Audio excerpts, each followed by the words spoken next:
besar dalam kehidupan kami Tuhan. Engkau sangat ajaib, kuasa-Mu sangat ajaib buat kami Tuhan.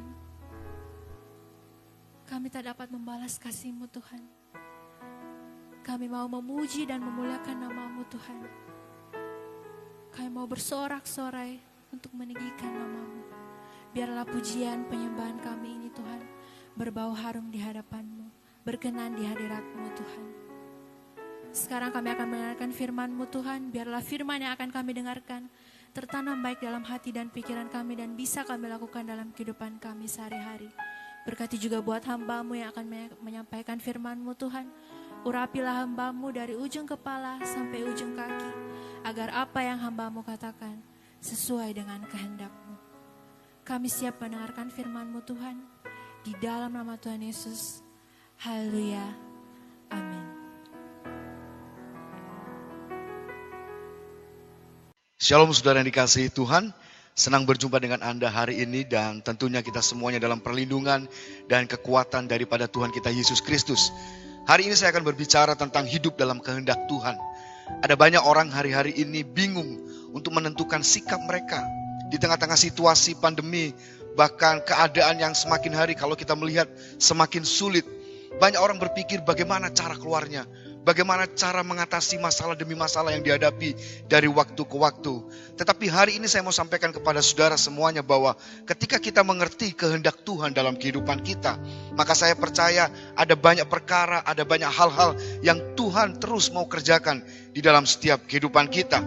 Saya memulai dari Lukas 17 ayat yang ke-26 sampai dengan 27. Di sana dikatakan, dan sama seperti terjadi pada zaman Nuh, demikian pula lah halnya kelak pada hari-hari Anak manusia. Mereka makan dan minum, mereka kawin dan dikawinkan, sampai kepada hari Nuh masuk ke dalam batra, lalu datanglah air bah dan membinasakan mereka semua. Saudara, Yesus menyampaikan kisah ini, atau Yesus menyampaikan firman ini kepada orang-orang pada saat itu. Dan Yesus menceritakan bagaimana keadaan pada zaman Nuh, di mana Nuh dipersiapkan Tuhan untuk membuat batra. Dan bukan saja Nuh mempersiapkan dirinya untuk membuat batra, tetapi Nuh juga memberitakan kebenaran untuk mereka harus bertobat. Kenapa? Karena Tuhan akan mendatangkan bahaya, yaitu banjir yang besar. Itu sebabnya Nuh datang kepada orang-orang pada zamannya. Dia berkata untuk bertobat, berbalik kepada jalan yang benar, supaya mereka masuk ke dalam batra itu. Tetapi apa yang terjadi saudara yang dikasihi Tuhan? Tidak ada satupun orang yang dapat mengerti dan ikut kepada Nuh. Dan Alkitab mengatakan bahwa hanya Nuh dan keluarganya yang diselamatkan ketika batra itu dibuat, saudaraku. Nah, saudara dikasihi Tuhan, keadaan zaman Nuh itu disampaikan oleh Yesus. Dan apa yang terjadi pada zaman Nuh, hari-hari ini juga terjadi pada masa sekarang ini. Di mana kesulitan, di mana orang berpikir bahwa mereka harus berjuang mati-matian untuk mempertahankan hidup. Tetapi di sisi lain juga kita melihat ada begitu banyak orang hidup dengan sembarangan, hidup dengan sembrono. Mereka hanya berpikir bahwa udahlah kalau memang kenyataannya kayak begini, udah jalani aja. Tidak usah kita terlalu ribet dalam hidup ini. Tidak usah terlalu kita memikirkan bagaimana kelak nanti. Saudara dikasihi Tuhan, ada banyak orang punya pandangan tentang keselamatan dalam kehidupan mereka. Mereka hanya berpikir bahwa yang penting berbuat baik, yang penting punya kerendahan hati, yang penting tidak melakukan kejahatan. Saudaraku, dengan berpikir semacam ini, mereka berpikir bahwa kalau aku tidak berbuat baik, kalau aku melakukan amal kebaikan, pasti aku diselamatkan. Tetapi Tuhan Yesus tidak pernah mengajarkan demikian. Yang Tuhan Yesus ajarkan adalah apa? Bertobatlah. Saudara, penting dalam kehidupan kita untuk bertobat, berbalik dari gelap kepada terang yang ajaib. Yesus memberitahukan kepada kita untuk bertobat, saudaraku. Kembali kepada jalan yang benar.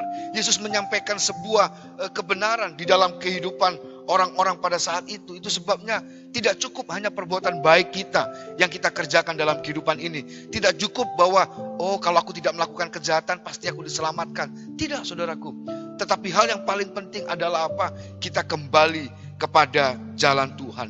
1 Petrus 2 ayat yang ke-9 dikatakan, tetapi kamulah bangsa yang terpilih, imamat yang rajani, bangsa yang kudus, umat kepunyaan Allah sendiri, supaya kamu memberitakan perbuatan-perbuatan yang besar dari Dia yang telah memanggil kamu keluar dari kegelapan kepada terangnya yang ajaib. Dikatakan apa?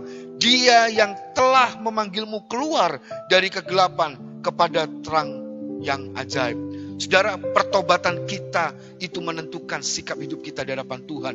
Pertobatan kita itu membawa kita kepada sebuah pengertian bahwa kehendak Tuhan yang terutama dalam kehidupan kita yaitu diselamatkan. Kalau kita mengerti kehendak Tuhan dalam kehidupan kita, kita berjalan sesuai dengan kehendak Tuhan, maka saya percaya ada hal-hal yang luar biasa yang Tuhan kerjakan dalam kehidupan kita. Yesus bukan cuma sekedar memberikan contoh tentang Nabi Nuh, tetapi Yesus juga memberikan contoh tentang Sodom dan Gomora. Lukas 17 ayat 28-30 dikatakan, demikian juga seperti terjadi di zaman Lot. Mereka makan dan minum, mereka membeli dan menjual, mereka menanam dan membangun.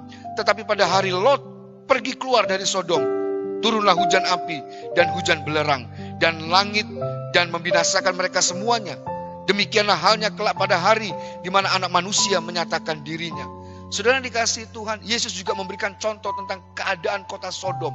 Dan hari-hari ini apa yang terjadi pada zaman Sodom, hari-hari ini juga terjadi pada zaman sekarang ini. Dan kalau saudara tahu bahwa Sodom itu memberikan arti yaitu tidak signifikan. Sodom juga memberikan arti bahwa hal itu tidak bernilai di hadapan Tuhan. Saudara, saya mau katakan kepada saudara bahwa kota Sodom itu artinya tidak signifikan. Dan kota Sodom itu artinya tidak bernilai di hadapan Tuhan. Itu sebabnya Tuhan menghancurkan kota Sodom. Tuhan meluluhlantakkan kota Sodom karena kejahatan, karena kedegilan hati manusia. Dan saya menemukan ada 7 dosa yang diwaspadai, yang sama seperti yang terjadi di kota Sodom. Yang pertama yaitu keangkuhan hidup. Yang berikutnya ketamakan atau kerakusan. Lalu selanjutnya kemalasan, ketidakpedulian, kesombongan, penyembahan berhala, dan penimbangan seks. Dan ini adalah 7 dosa yang terjadi di kota Sodom. Dan 7 dosa ini hari-hari ini ada di sekitar kita, saudara yang dikasihi Tuhan. Itu sebabnya saya mau katakan kepada saudara, ketika engkau mengerti kehendak Tuhan, maka dapat dipastikan bahwa kita bisa berjalan bersama dengan Tuhan. Saudara, 1 Yohanes 2 ayat 15 sampai dengan 16. Janganlah kamu mengasihi dunia dan apa yang ada di dalamnya. Jikalau orang mengasihi dunia, maka kasih akan Bapa tidak ada di dalam orang itu. Sebab semua yang ada di dalam dunia ini, yaitu keinginan daging, keinginan mata, serta keangkuhan hidup, bukanlah berasal dari Bapa, melainkan dari dunia. Jadi perhatikan, ada 3 hal saudaraku. Dikatakan keinginan daging, keinginan mata, keangkuhan hidup. Dan ini merupakan hal-hal yang datangnya dari dunia. Saya mau sampaikan kepada saudara, memang kita tinggal di dunia, saudaraku. Tetapi hal yang paling penting, hal yang paling kita mengerti adalah bahwa kita adalah warga kerajaan sorga. Itu sebabnya Yesus selalu mengajarkan kepada kita untuk memiliki kasih di dalam kehidupan ini. Bukan hawa nafsu.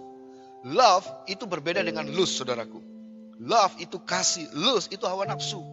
Kasih yang sejati itu bersedia mengorbankan diri bagi kepentingan orang lain. Tetapi sebaliknya hawa nafsu itu mengorbankan orang lain bagi kepentingan atau keuntungan diri sendiri. 1 Yohanes 2 ayat 17 dikatakan, dan dunia ini sedang lenyap dengan keinginannya. Tetapi orang yang melakukan kehendak Allah tetap hidup selama-lamanya. Orang yang melakukan kehendak Allah tetap hidup untuk selama-lamanya. Dan hari ini kita mau belajar dari seorang yang bernama Nuh. Seperti di awal tadi saya katakan, Nuh ini menjadi hal yang paling baik untuk kita bisa melihat apa yang kita dapatkan dari seorang yang bernama Nuh. Nuh di dalam bahasa Inggris itu namanya Noah, saudara ya, N-O-A-H. Dan hari ini saya ambil dari huruf demi huruf, dari mulai N-O-A-H. Nah, saudara yang dikasihi Tuhan, apa yang firman Tuhan katakan tentang hidup dalam kehendak Tuhan? Yang pertama yaitu near, huruf N, near. Near itu adalah kedekatan. Kejadian 6 ayat 8-9 dikatakan, tetapi Nuh mendapatkan kasih karunia di mata Tuhan. Inilah riwayat Nuh. Nuh adalah seorang yang benar dan tidak bercela di antara orang-orang sejamannya. Dan Nuh itu hidup bergaul dengan Allah. Dikatakan bahwa Nuh itu hidup bergaul dengan Allah. Artinya ada sebuah kedekatan, ada sebuah hubungan yang intim antara Nuh dengan Allah. Hari-hari ini saudara dikasihi Tuhan, kita penting sekali ketika kita mau mengerti kehendak Tuhan dalam kehidupan kita. Engkau perlu membangun hubungan kedekatan dengan Allah. Kedekatan adalah kualitas hubungan kita dengan Tuhan. maupun sesama. Dan saya mau katakan kepada saudara, ketika engkau dekat dengan Tuhan, secara otomatis engkau juga bisa dekat dengan manusia, dekat dengan orang-orang di sekitar kita. Dengan lain kata bahwa ketika engkau dekat dengan Tuhan, maka kasih Tuhan itu dicurahkan dalam setiap kehidupan kita. Kedekatan dengan Tuhan itu menghasilkan anugerah dan kemenangan. Kedekatan dengan Tuhan itu menghasilkan kehidupan yang berdampak. Kedekatan dengan Tuhan itu juga menghasilkan bahwa hidup kita itu dibenarkan oleh karena kasih-Nya. Contoh lain daripada Nuh, saudara yang dikasihi Tuhan, seorang yang dekat dengan Allah, yaitu Henokh. Henokh dikatakan dia adalah seorang the man who walk with God. Dia adalah manusia yang berjalan dengan Allah. Kejadian 5 ayat 21-24 dikatakan bahwa setelah Henokh hidup 65 tahun, ia memperanakan Metusala. Jadi Henokh mencapai umur 365 tahun dan Henokh hidup bergaul dengan Allah. Lalu ia tidak ada lagi sebab ia telah diangkat oleh Allah. Dikatakan bahwa dia hidup 365 tahun, yaitu hidup bergaul dengan Allah. Saudara, kedekatan kita kepada Tuhan itu penting sekali. Kedekatan dengan Tuhan itu membuat kita kuat menghadapi setiap tantangan dan pergumulan di dalam kehidupan kita. Itu yang pertama, near, kedekatan dengan Tuhan. Yang kedua yaitu obedience, saudaraku. Obedience yaitu ketaatan. Filipi 2 ayat 5 sampai dengan 9 dikatakan bahwa Yesus itu Tuhan yang penuh dengan kemuliaan. Yesus itu Tuhan yang bertata di kerajaan sorga. Tapi dia rela turun sampai ke dunia orang mati, saudaraku. Dengan ketaatannya dia rela mati sampai mati di atas kayu salib. Dan Filipi 2 ayat 5 sampai dengan 9 itu mencatat bahwa ketaatan Yesus itu dibuktikan. Saudara dikasih Tuhan, ketaatan itu merupakan bentuk dari sebuah iman. Meskipun kita tidak mengerti rencananya, namun kita mau melakukannya. Ketaatan ini penting dalam kehidupan kita. Near, obedience. Berikutnya yaitu availability. Availability yaitu ketersediaan. Saudara dikasih Tuhan, Nuh ketika dia diperintahkan Tuhan membuat batra, itu adalah visi yang Tuhan taruh kepada Nuh. Tapi tahukah saudaraku, Nuh bukan cuma sekedar mendapatkan visi dari Tuhan, tapi Nuh juga mendapatkan penyediaan dari Tuhan. Di mana ada visi, di situ ada provisi. Tuhan selalu bertanggung jawab atas keadaan kita dan Dia mau untuk kita kerjakan. Ketika visi itu diberikan, maka penyediaan segala sesuatu Tuhan cukupkan. N-O-A. Dan yang terakhir yaitu H, holiness, kekudusan. Saudara, berbicara tentang kekudusan, itu artinya hidup kita itu dipisahkan dari dunia ini. Berbicara tentang kekudusan, hidup kita itu dikhususkan. Saya berdoa hari ini biarlah saudara menjadi orang yang dikhususkan oleh Tuhan, menjadi orang yang dicintai, dikasihi oleh Tuhan. Pengertian kudus yaitu tadi saya katakan dikhususkan. Hidup kita harus dikhususkan dan hanya dipakai oleh Tuhan, bukan yang lainnya. Hari ini sekali lagi Bapak Ibu yang dikasihi Tuhan, kita mau melihat teladan, belajar dari Nuh. Dan teladan itu juga ada di dalam pribadi Yesus. Bagaimana Yesus dekat dengan Bapa di sorga. Bagaimana Yesus taat sampai mati. Bagaimana Yesus di dalam pelayanannya selalu ada penyediaan Bapa di dalam kehidupannya. Dan yang terakhir, Yesus menjadi pribadi yang dikhususkan oleh Bapa. Untuk apa? Untuk menyampaikan kebenaran. Hari ini saya berdoa, biarlah kehidupan kita ketika engkau hidup di dalam kehendak Allah, maka rencana-rencana besar Tuhan nyatakan dalam setiap kehidupan kita. Haleluya. Mari kita berdoa. Bapa di surga, kami bersyukur untuk hari ini. Kami percaya sesuatu yang baru Tuhan kau kerjakan dalam kehidupan kami. Kami mau berjalan menurut kehendak Tuhan. Kami mau berjalan sesuai dengan kehendak Tuhan. Di mana ketika kami berjalan sesuai dengan kehendak Tuhan, ada hal-hal yang baru yang Tuhan kerjakan dalam kehidupan kami. Terima kasih Tuhan Yesus. Kami mengucap syukur Tuhan. Dan biarlah setiap kami Tuhan, kami boleh diperlengkapi Tuhan. Kami boleh dipakai oleh Tuhan menjadi alat kemuliaan-Mu. Kami menyerahkan seluruh kehidupan kami di tengah-tengah pandemi. Di tengah-tengah situasi yang mungkin keadaan ini sulit Tuhan. Tapi kami tetap mempercayakan hidup kami hanya bagi Tuhan Yesus. Terima kasih Tuhan. Kami mengucap syukur untuk hari ini. Mari Bapak Ibu Saudara dikasihi Tuhan. Kita boleh mengangkat tangan kita di hadapan Tuhan. Dan biarlah Engkau menerima berkat dari Bapa di sorga. Kasih sayang daripada Tuhan Yesus Kristus. Persekutuan kita dengan kuasa Roh Kudus yang menyertai hidup kita. Mulai hari ini bahkan sampai selama-lamanya. Di dalam nama Yesus. Semua yang percaya katakan amin, amin, amin. Puji Tuhan, Bapak Ibu yang dikasihi Tuhan. Sampai bertemu lagi. Tuhan Yesus memberkati.